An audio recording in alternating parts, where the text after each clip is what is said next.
দেখেন উমর ভাই কিন্তু থটস অফ বিলাল ভাইকে নিয়ে একটা ভিডিও বানাইছিল। এখন কিন্তু থটস অফ বিলাল ভাই লাইভ এসে ওপেন ডাইরেক্ট চ্যানেল দিয়ে উমর নামের একটা ছেলে, কন্টেন্ট ক্রিয়েটর, খুব জনপ্রিয় একজন টিকটকার এবং খুব জনপ্রিয় একজন ইউটিউবার, যার ফ্যান বেস অনেক বেশি, অনেক মানুষ তার সাথে কানেক্টেড, অনেক ডাইহার্ট ফ্যান আছে। নেট দুনিয়ায় যদি আমি বলি, বাংলাদেশে উমরের চেয়ে স্ট্রং ফ্যান বেস কারোরই নাই।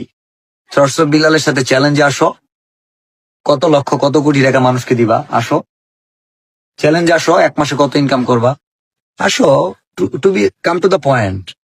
চ্যালেঞ্জ আসো, শো আপ করবা, শো আপ করো, ব্যাংকে যা 2 মুন্না বস্তা নেও, টাকা তুলো, দেখাও, মানুষকে বিলাই দাও।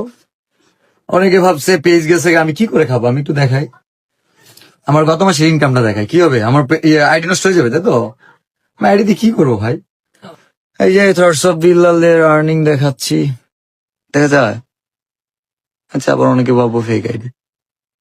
ও থটস অফ বিল্লাল নতুন একটা জিনিস দেখাই দিচ্ছি, এই যে 5,12,572 স্টার, $5,125 স্টার। আমাকে তো মনিটাইজেশন নাই, দেখো, এই যে তোমার আব্বু দেখাইতেছে, দেখো মনিটাইজেশন ছাড়া তোমার আব্বু কি দেখাইতেছে, দেখো মনিটাইজেশন ছাড়া তোমার আব্বা দেখাইতেছে $4,203, $5,04,000 মনিটাইজেশন ছাড়া। ইনকাম করে আসো, রেকর্ড করো, পারবা? This is challenge your father. তোমার ইউটিউবের যা আর্নিং, এটা 1 মাসে আমি মানুষকে হেল্প করে দিব। আমার এক বই, তোমার নেক্সট কন্টেন্টে যা আর্নিং করবা ইউটিউবে, আমার স্ক্রিনশট দিও যদি সম্ভব হয়, আমার এক বইয়ের 1 পৃষ্ঠা বিক্রি করে দিব। জাস্ট এখান থেকে খুলে, খুলে বিশ্বাস না হলে এখান থেকে একটা পাতা খুলে দিয়ে দিব। তোমার ইউটিউবে সারা জীবনে যা আর্নিং,